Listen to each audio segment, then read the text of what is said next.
वाराणसी पहुंचे यूपी के deputy CM Keshav Prasad Maurya. किसान सम्मेलन में शामिल होने के लिए वाराणसी पहुंचे हैं डिप्टी सीएम केशव प्रसाद। केशव मौर्य ने समाजवादी पार्टी को समाप्त पार्टी कहा। आगे बढ़ते हुए केशव प्रसाद मौर्य ने कहा कि देश भर के किसान कृषि बिल कानून का समर्थन कर रहे हैं और जिन्हें आपत्ति है सरकार के द्वार उनके लिए खुले हैं संवाद करने के लिए। विरोधी दल किसानों के कंधे का इस्तेमाल कर सरकार पर प्रहार कर रहे हैं। अभी तक तो बातें मानी नहीं गई। नहीं, देश भर के किसान लगभग मैं यह मानता हूं कि माननीय नरेंद्र मोदी सरकार के द्वारा किसानों और कृषि के हित में बनाए गए कानूनों का समर्थन कर रहे हैं और जिन किसान भाइयों को कोई भी आपत्ति है सरकार के द्वार हर समय खुले हुए हैं, वो बताएं कानून के किस पार्ट पर क्या आपत्ति है। विरोधी दल किसानों के कंधे का इस्तेमाल करके सरकार पर प्रहार करने का रास्ता खोज रहे हैं और जब भी मैं यह कह सकता हूं कि इनके पास दम बची नहीं है, कोई भी विषय को लेकर के किसी के पीछे खड़े होकर के सरकार पर जो निशाना लगाने की कोशिश करते हैं, ये जन्मजात किसानों के दुश्मन हैं, विरोधी हैं। ये किसानों के कभी हितैषी नहीं रहे।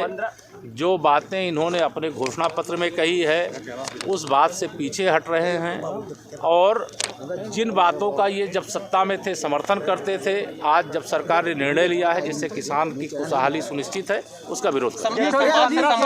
1500 किलोमीटर प्लास्टिक की सड़क बनाने की बात सामने आ रही है।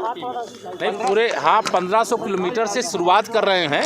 आने वाले समय में प्लास्टिक का जो भी कचरा है, माननीय प्रधानमंत्री श्री नरेंद्र मोदी जी का आह्वान है कि हम गंदगी से मुक्त भारत रखें, तो ऐसे प्लास्टिक के कचरे से मुक्त भारत रख करके हम पशु पक्षियों की और पर्यावरण की रक्षा करें। सरकार का कोई नरम रूप आया है क्या? कोई नया अध्यादेश लागू हो सकता है परिवर्तन को लेकर कानून में? नहीं, देखिए, सम्मानित किसानों को, क्योंकि अन्नपूर्णा मैया की नगरी में हूँ और अन्नदाताओं के लिए सरकार ने स्पष्ट तौर से कहा हुआ है कि हम जो प्रस्ताव दिए हैं पहले वार्ता के क्रम में दिए हैं, अगर किसानों को जिन संगठनों के द्वारा इसका नेतृत्व किया जा रहा है जो इस पर कुछ कहना चाहते हैं वो आकर के कहें।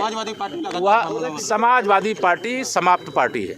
आजमगढ़ में अखिलेश यादव जी पहुंचे थे और लगातार किसानों के समर्थन की बातें कर रहे हैं कि अखिलेश यादव जी ये जान लें कि अगर बिहार में जंगल राज नहीं आया तो यूपी में पुनः गुंडा राज वापस नहीं आएगा।